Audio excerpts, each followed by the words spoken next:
Let me start by congratulating USAID and all those that are making this forum possible. If you're watching this, it's because you know that digital transformation can be a great catalyst for sustainable development, and that connectivity underpins all the Sustainable Development Goals. With the SDGs in jeopardy in 2030 just on the horizon, and with 1/3 of humanity still offline, there's just no time to waste. That's why the member states of my organization, the ITU, the UN Agency for Digital Technologies, have made universal connectivity and sustainable digital transformation our top priorities.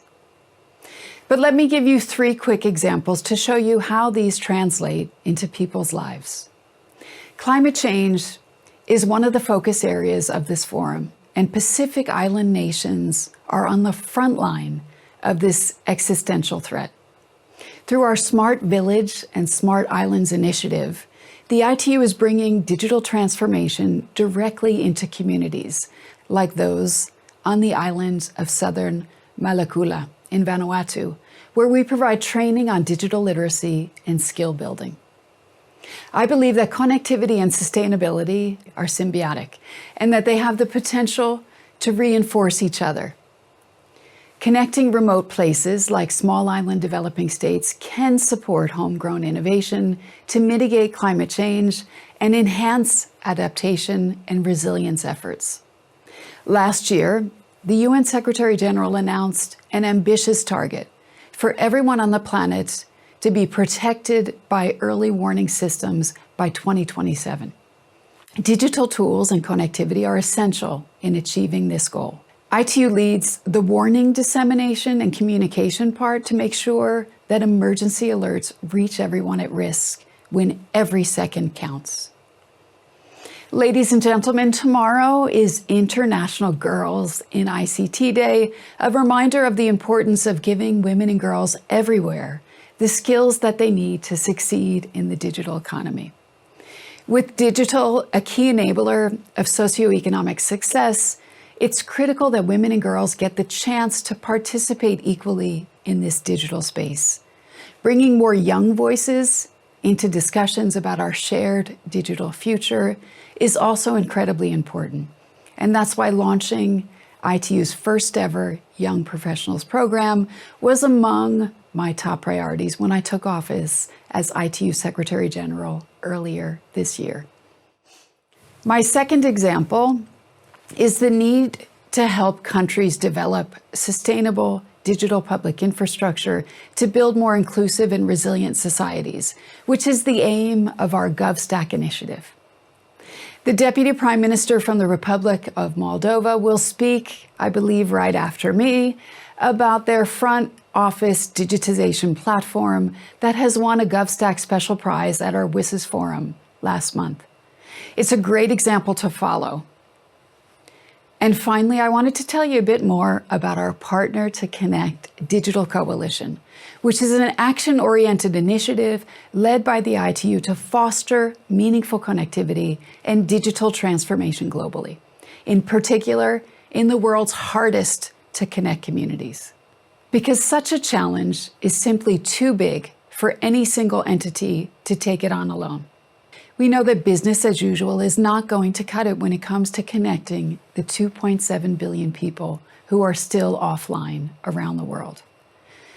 We need to be bold, we need to be creative, we need to be innovative, and we need to create those partnerships between traditional and new players. That way everyone, everywhere, can enjoy sustainable and affordable access. Partner to Connect has already received over 600 pledges, worth almost $30 billion in commitments towards infrastructure, cybersecurity, digital skills, and more. It's just the beginning, and I count on you to join us in this effort. We're currently focusing on pledges for least developed countries in the run-up to World Telecommunications and Information Society Day, which takes place on May 17th this year, ITU's anniversary day. A more equal, just, innovative, and sustainable digital world is within reach. And we can build it together right now. Dear Secretary-General Doreen Bogdan-Martin, distinguished guests. Indeed, Moldova's award for the best digital solution is a momentous occasion as it underscores our country's deep commitment to innovation and digital transformation. We are deeply honored to receive this recognition, and we believe that it is a testament to the hard work and dedication of our entire team, as well as the support of our partners in the private sector and in the civil society. It is an honor to be here today at the Global Digital Development Forum, discussing the exciting advancements in digitalization and how they are driving growth and development in our societies. I am proud to represent Moldova, which has made significant strides in digitalization, including the development of our government super app called EVO. As many of you may know, Moldova is a vibrant country in the southern Europe that has been undergoing a rapid transformation in recent years. We are a country that is committed to innovation and growth, and we recognize the importance of digitalization in achieving these goals. One of the major initiatives that we have undertaken in this regard is the development of our government super app. Despite the growing availability of government-related services through web-based interfaces, we recognize that there is still a need for a more accessible, user-friendly, and efficient way of delivering these services to citizens in a transparent manner and in a user-friendly way. This is where our super app comes in. The government super app aims to bring together various governmental services and functions into one central, modular, and easy-to-use platform. It will provide citizens and businesses with access to a range of services, from paying taxes to applying for permits and licenses, all from the convenience of their mobile device, all in one single app. The app will be modular in nature, with each module designed to meet specific needs and requirements. The digital wallet with electronic verifiable documents will allow users to view and share their identity documents and other personal records, ID, driving license, car registration, and others. The payment module will allow users to pay for fines, taxes, public and private services that are currently available through our governmental payments gateway mPay. The module will also include features such as viewing account operations, searching for services, and the ability to enroll for payouts, providing users with a comprehensive and efficient payment experience. The My Data module should provide users with a simple and intuitive interface for accessing and viewing their data held by state institutions across a variety of domains such as social payment accounts, tax situation, enforcement files, pledges, real estate vehicles, businesses and offenses, as well as displaying personal data, access history, and border crossing information. The Public Services module will give users easy access to a wide range of informational and transactional public services. Users will be able to search for services using keywords, be redirected to the provider's application form for the chosen service, and view as active list of service requests, as well as the history of previously used services. The eHealth module is intended to give users access to tools and features that will allow them to manage their healthcare needs, such as viewing their medical insurance and family doctor contact information, as well as purchasing insurance with the app. The ePowers module will provide a secure, flexible, and convenient mechanism for managing powers of attorney for individuals and legal entities based on current Empower platform functionalities. And finally, the eAppointments module should provide users with a convenient way to search for governmental, public institutions or services, view details about the organization and services provided, make appointments, and receive email notifications to keep them informed. These are the modules we intend to release, and we are not going to stop there. We will continue to enhance the app by adding new modules, features, and functionalities. We believe that the EVO Super App has the potential to revolutionize the way that citizens interact with their government, making the process more efficient, transparent, and user-friendly, and most important, fast. By bringing government services into the digital age, we hope to increase the uptake of digital governmental services and drive greater citizen engagement with the government. In closing, I would like to thank you for your attention and for the opportunity to share Moldova's story with you today. We are excited to continue our journey towards a more digital, efficient, and prosperous future. And we look forward to working with our partners around the world to achieve this vision. Thank you very much. Dear Moldova's Deputy Prime Ministers and distinguished guests, indeed, connecting people is important with the use of digital technology and services. And we need to continue to make sure that people are not left behind in order to participate in this new economy with the enablement of digitization. However, getting people, organizations, and communities access to sustainable and emission reduction technology is also critical moving forward in order for countries to meet their net zero goals and agendas. For that, we need more than just connecting people digitally. We need to leverage on the digital platform, which has already been proven effectively through examples such as the e-commerce platform that's already available all over the world. With e-commerce, we have seen an effective way to distribute goods and services to different parts of the world.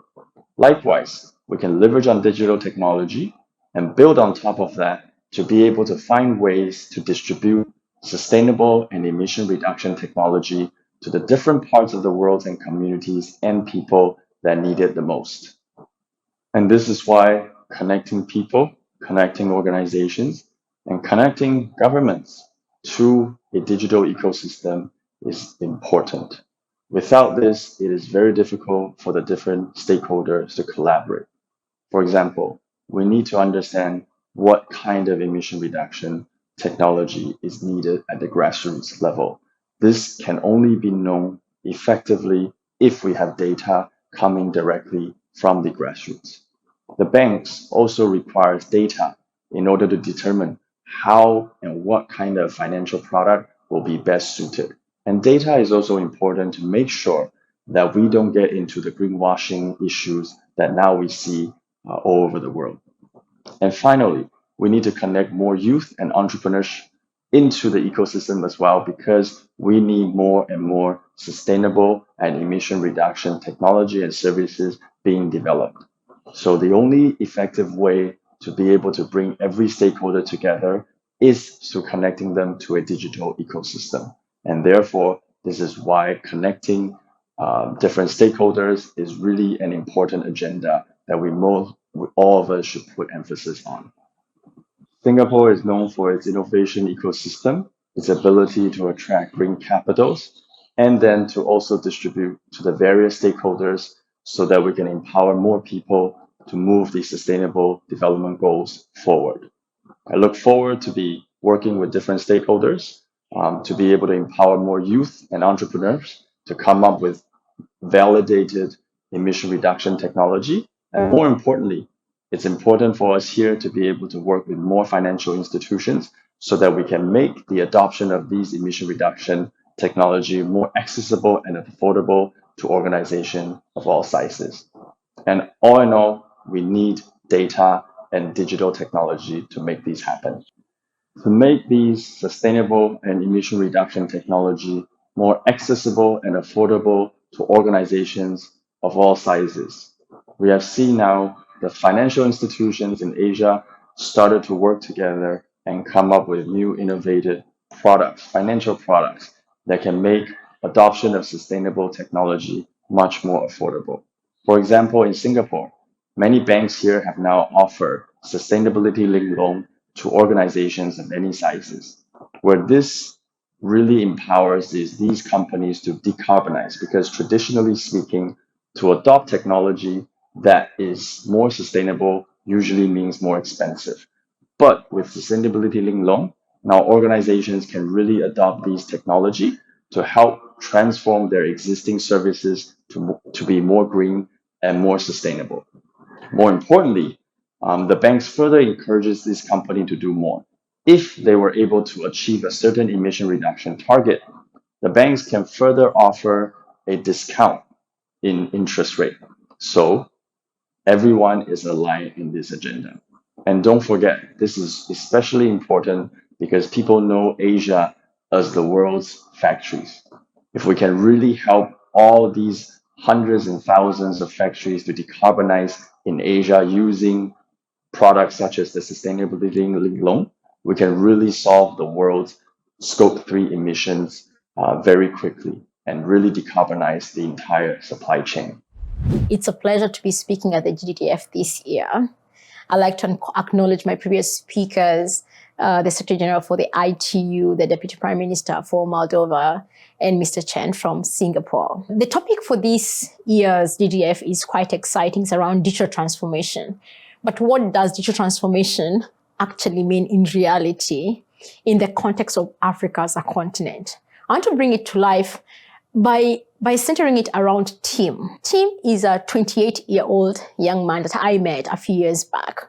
When I was looking for very specific talent, everybody had told me that I cannot find this talent in Kenya or in Africa. I needed to source for it in Europe or Asia. I went online to one of these famous freelance platforms and just typed out this skill set with a very specific ask for a Kenyan or somebody in Africa as a talent. And for me, surprisingly, Tim did come up.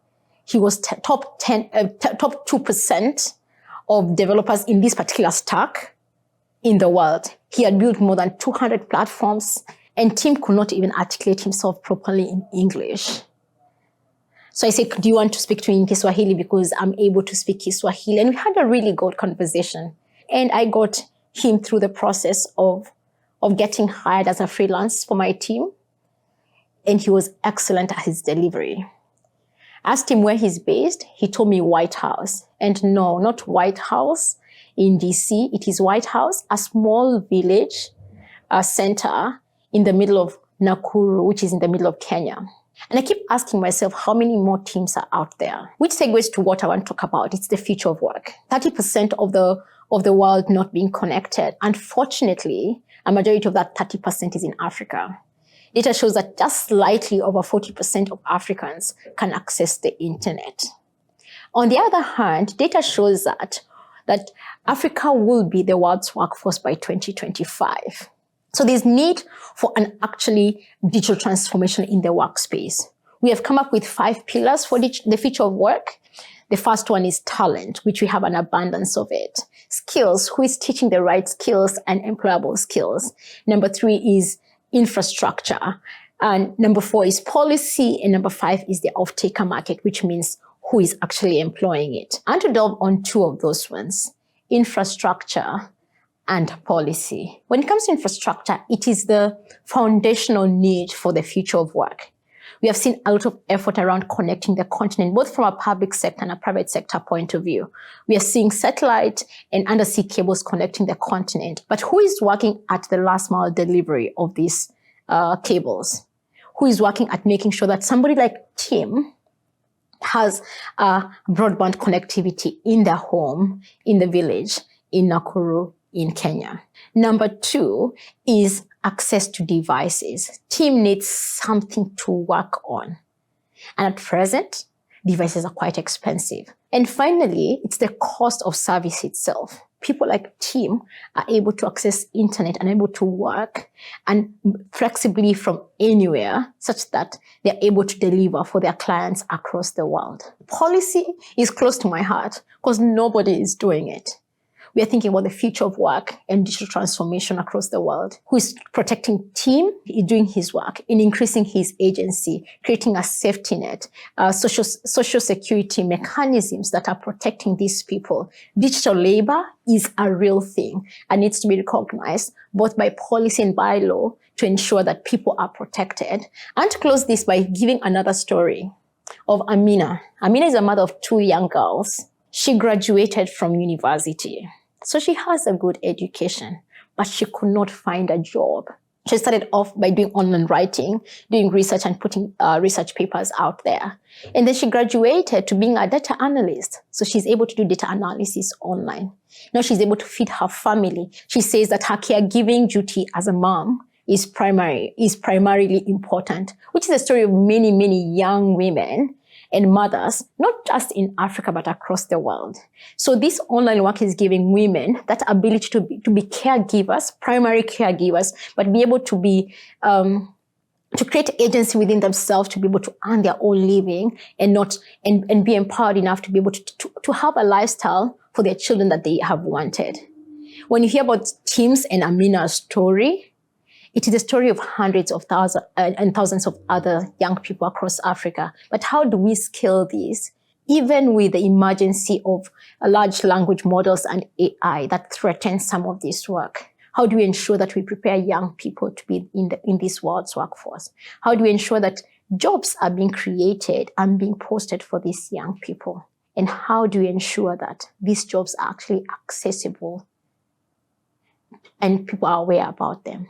Thank you very much.